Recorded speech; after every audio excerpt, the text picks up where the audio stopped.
Welcome to today's edition of Fight News Now Extra. I'm John Pollock. In just a moment, I'll be joined by John Ramdeen to break down today's news, which include the Spider asking for a do-over with Diaz, two retired fighters agree to meet at Metamoris, and the Ultimate Fighter 22 sets a date for tryouts.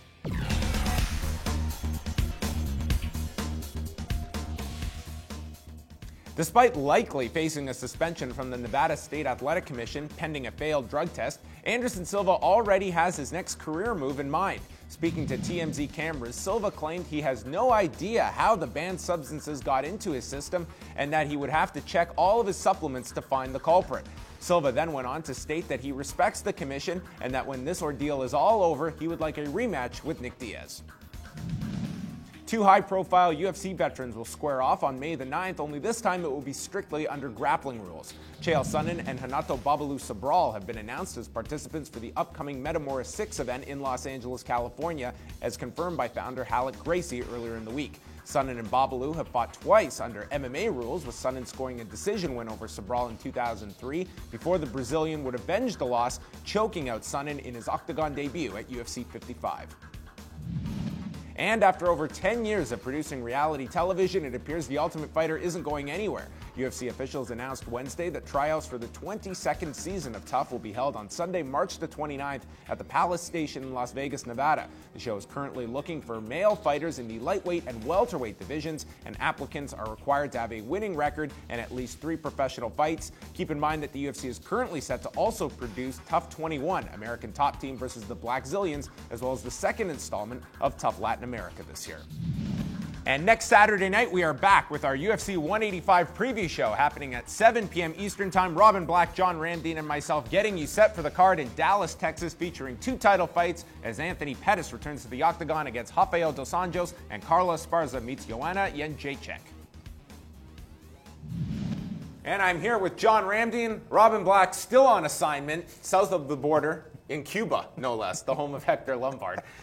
We have many things to discuss, the first being Anderson Silva. I mean, this guy, not worried about any of these punishments coming his way. He wants a rematch with Nick Diaz. He doesn't know how these supplements got into his body. It's like a ninja came in the middle of the night, poisoned the man with performance-enhancing drugs, and he is going to get to the bottom of this. He is going to check everything that he ingested during that time. So Detective Silva on the case, and he's hoping for a rematch with Nick Diaz, who I guess he also figures is not going to face any suspension, despite his 3rd failure for a marijuana test coming out of a fight. So, I mean, perfect world. That's what Anderson Silva lives in. Yeah, because Anderson Silva looks at the landscape of mixed martial arts. So wait a second, isn't Vitor Belfort facing Chris Weidman for the UFC middleweight championship of the world? The same Vitor Belfort that's tested positive in the past. They see that they get slaps on the wrist for doing the things that they're doing. Mixed martial arts is set up this way. We all know that the UFC, the goal is to clean up the sport, but that hasn't quite happened right now. So Anderson Silva,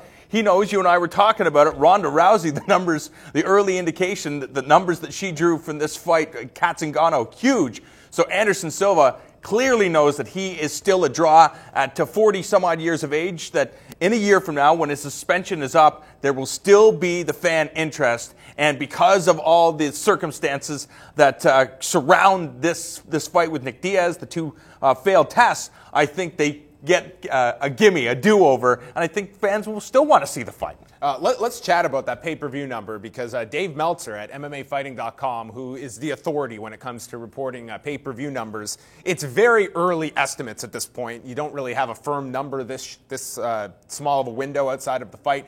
But yeah, projecting that this one could be over 500,000 buys, maybe as high as 600. I mean, the fact that we're even talking about that kind of a range for a card that I believed going in, we were talking 350, 375 at most. 450, you home run city, considering that Holly Holm was the co-main event, and there's no disrespect to Holly Holm. No one knew these two in the co-feature. That's I mean, right. Outside of your hardcore audience, this, and let's be honest, even a challenger that I don't think, not a mainstream name in Kat Zingano, this really is a credit to Ronda Rousey. She's the star. And I think carried this show. This is an incredible number, and it's the latest in what's been a wave of successes for the UFC this year. 182 did tremendous numbers. 183 with Silva and Diaz did a phenomenal number. Some of their the Conor McGregor-Dennis Seaver fight. Even Frank Mir and Antonio Silva, their third highest number in FS1 history.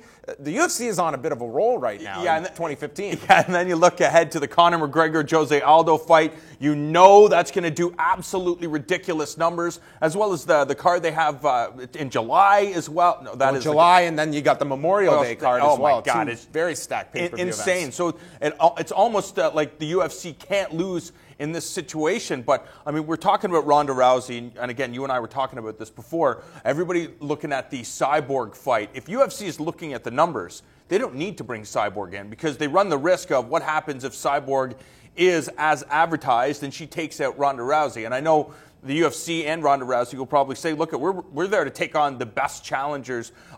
We want fighters that are going to be competitive with Ronda Rousey. But if I'm the UFC, it's like, it really doesn't matter what her competition is. She could face absolutely nobody, but people want to tune in and see her. Kat Zingano legit. And for her to lose in 15 seconds is really remarkable. So, and fans aren't pissed off at all. They're like, okay, wow, Ronda Rousey's this amazing. We're going to tune in the next time, and the next time, and the time after that. Hey, it's a phenomenal amount of business that Ronda Rousey is doing right now with this pay-per-view. Also, the announcement that the Ultimate Fighter Season 22, they're going to be doing tryouts at the end of March for a season to be determined later on this year. And this kind of, you get the sense this is going back to the traditional format where people are going to try out. We're going to have them in the house. We're going to have coaches, back to the usual formula. Do you think that it's, you know, the idea of doing ATT and the Black Zillions, I mean, that was at least a change to the formula. Do you think that it would be worth revisiting where this is going? I mean, I like the ATT Black Zillions thing. I think it is fresh, as you mentioned, and I think they could do possibly more of those. You know, there are a lot of big super camps. You have Rufus Sport, you have Jackson's team. There's so many all across AKA. So they could have team against team, and I think people would be interested. I've heard a lot of people say that why not go back to the comeback? Have guys that, you know, competed in the UFC, lost a couple or injured for whatever reason, they have the opportunity to come back. I think right now to try to build these athletes, right now it seems the UFC has already got the bulk of the top talent out there. I don't know where they're going to find new, exciting fighters. How about the comeback with fighters that are on suspension? Yeah, exactly. And have failed drug tests, and a real true comeback. I mean, look at some of the names. This will be a star-studded edition of The Ultimate Fighter. Exactly. Yeah. Well, Tough 22, proof positive. I think that this has great legs for those in the U.S. and here in Canada. Anyway, for John Ramdien, I am John Pollock. We will chat with you next time on Fight News Now Extra.